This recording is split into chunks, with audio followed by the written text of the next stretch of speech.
हम अल्फाजों से ज़्यादा आँखों की गहराइयों में विश्वास करते थे, पर हमें क्या मालूम था कि आँखों की सन्नाटे के पीछे भी झूठ अपनी दास्तां छिपा सकता है। और आज हम उसी दास्तां को बयान करने आए हैं और शायद हमारे कुछ अल्फाज उन आँखों के राज को समझ सके। नमस्कार, आदाब, सत श्री अकाल। मैं हूँ डॉक्टर किमी वनीत कौर सेठी। बड़ा सा नाम लेके ज़िंदगी की छोटी छोटी बातें करने आई हूँ। दिन बीत रहे हैं, उम्र भी बीतती जा रही है। अब एक अलग सा सुकून महसूस होता है। ना थमने का डर होता है और ना ही रफ्तार से डर लगता है। ज़िंदगी में बहुत कुछ सीखने को मिल रहा है और बहुत सारी चीज़ें छोड़ भी आई हूँ पीछे। कई बार उन छोड़ी हुई चीज़ों को सोच के हंसी भी आती है, तो कई बार शुक्र भी मनाती हूँ कि अच्छा ही हुआ। और आज उन्हीं सब चीज़ों के बारे में बात करने आई हूँ, तो शुरू करती हूँ। पहले हम भी कभी जुनून में थे, जज्बातों में जुनून था। सोचते थे कि रफ्तार ही सब कुछ होती है, ज़िंदगी में चलना ही सब कुछ होता है। पर ज़िंदगी ने हमें ये सिखाया कि थमने में और सब्र में एक अलग ही नशा है। और इस नशे में ज़रा बहक कर तो देख, आंसुओं में खुशी का महसूस होगा और दर्द के रंग में एक नया रंग मिलेगा। पहले जब बरसात होती थी तो दिल उड़ाने भरता था। उन्हीं बरसातों में अपने आप को कुछ साबित करने का दिल करता था।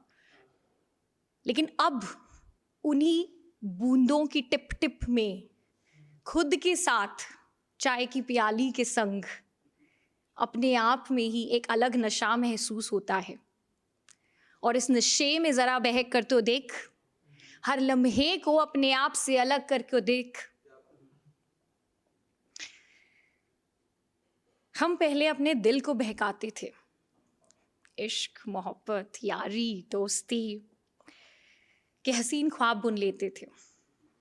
पर अब हम अपने दिल की माँ बनकर बैठ जाते हैं, उसे डांटते हैं और फिर उसे प्यार से समझाते हैं कि गालिब और गुलजार की दुनिया कहीं गम के साए में कहीं खो चुकी है।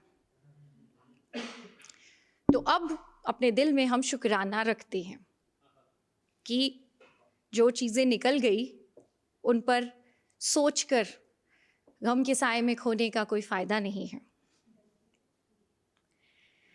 पहले हम सही और गलत को दो हिस्सों में बांटकर दुनिया को समझते थे। ये सोचते थे सच्चाई और ईमानदारी की राह में चलना ही असली राह है। पर जिंदगी ने हमें ये सिखाया कि सच कभी वैसा नहीं होता जैसे हम देखते हैं और गलत वैसा भी नहीं होता जैसा हमें दिखाया जाता है। सच्चाई और ईमानदारी की राह बेखौफ होती है, अपने आप में एक दर्द लेकर आती है और इसकी एक कीमत होती है।